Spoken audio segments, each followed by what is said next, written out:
Let's get started putting together your online writing portfolio. To do that, we're going to be using a Weebly site. So you're going to go to students.weebly.com.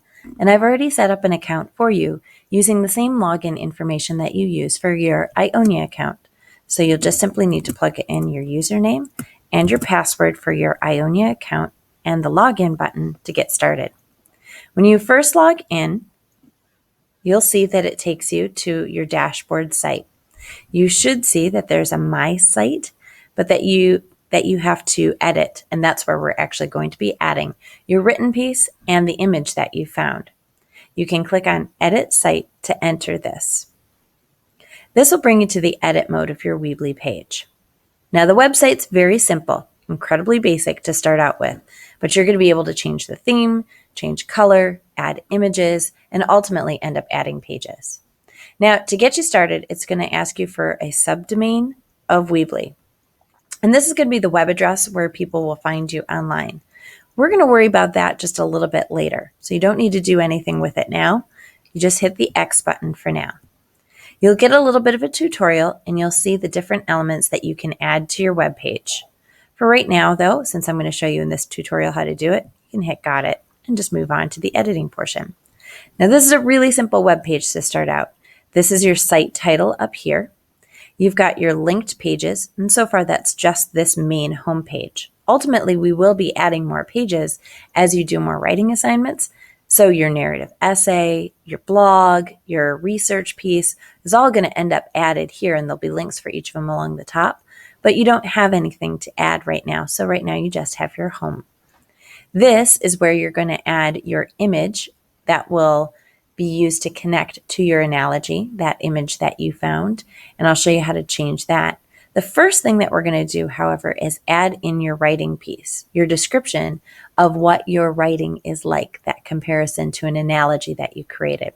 So to add the written portion of your opening page, you're going to need to add a text box. Over on the left-hand side, you'll see that there's an option for text, and you simply drag it into this middle portion. And now, to edit your text, you simply click in the box. So this is where you are going to type your analogy, or you can simply copy and paste it if you've already done it on a Google Doc. Now, you're also going to need to add in an attribution link back to the original photographer or where you found your photo. So you can't simply just drop a photograph in here that you found on the internet without giving attribution or credit to the original photographer. So after you have typed where your analogy and typed your piece in and you're happy with it, you'll also need to add something like image by and then the name of the original photographer or the website where you found it. So for example, if you found it on Flickr or you found it on Wikimedia, you would go back to who originally took the picture. So I'm just making up a name at this point. This one looks like a good name. Now, you can't simply just put the name in. You actually have to add a hyperlink back to the artist. And so this is why I had you copy and paste your web address into the document. You need that web address. So all you do to hyperlink this is you're going to highlight the name of the photographer. The little link button right here creates a web link or a hyperlink. You'll hyperlink it to a website URL. And then you simply copy and paste the web address of the original image into this space. And I'm just doing this as an example, so we'll use our page. And then you want it to open in a new window, so having this box clicked right here is perfect. When you click off, now you'll see it's a link. And now anytime that someone clicks on that link, they'll be able to see where the original image comes from. To add in that original image, that's right here. So we're going to need to change this picture. To change the picture, you simply click on it. You can edit the background, which will bring up your option to change the image. You'll have to have your image downloaded to your Chromebook or to the computer that you're working on. And then you simply click on it to add that image in. Now you'll notice there are already some preloaded images in here, and if you find one that you like, you're more than welcome to use it. But most of you will be uploading your image. So using the upload, you'll find that image that you can upload there. Since I'm just doing this as a demo, I'll just click one of the ones here so you can see how it looks. So this is kind of how you change that image background, and then you simply hit save.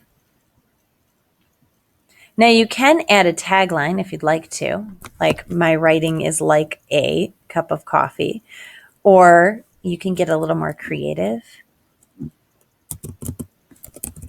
and add something interesting that connects with your image and your analogy.